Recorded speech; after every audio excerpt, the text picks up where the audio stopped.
नमस्कार. वटपौर्णिमा हा सण ज्येष्ठ महिन्यातील पौर्णिमेच्या दिवशी साजरा केला जातो. हा सण प्रामुख्याने महाराष्ट्र, गुजरात, कर्नाटक या राज्यांमध्ये मोठ्या श्रद्धेने पाळला जातो. या सणामागे सती सावित्री आणि सत्यवान यांची कथा आहे. या कथेप्रमाणे सावित्रीने आपल्या पतीच्या मृत्यू आल्यानंतर देखील यमधर्मराजाला आपल्या शुद्ध प्रेमाने आणि बुद्धीने प्रभावित करून त्याच्याकडून सत्यवानाचे प्राण घेतले.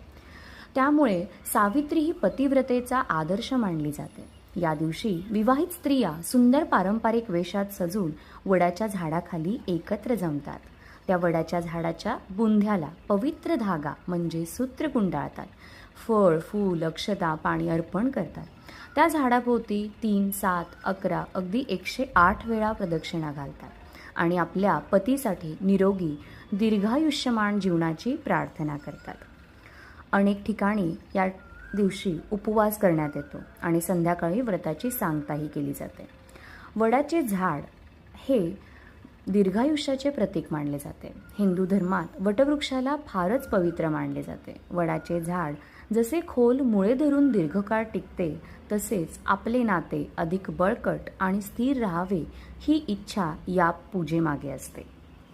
जर आपण हा सण धार्मिक दृष्टिकोनातून न पाहता बघितला तर स्त्री पुरुष नात्यातील विश्वास, प्रेम, त्याग आणि समर्पणाचे प्रतीक म्हणूनही पाहणे आवश्यक आहे. आजच्या आधुनिक काळातही अनेक स्त्रिया हा सण श्रद्धेने साजरा करताना दिसतात. काही भागात नवविवाहित स्त्रियांसाठी हा सण अधिक महत्त्वाचा मानला जातो. तर वटपौर्णिमा हा सण केवळ एक धार्मिक नसून सामाजिक आणि सांस्कृतिक मूल्येही जपणारा आहे. धन्यवाद.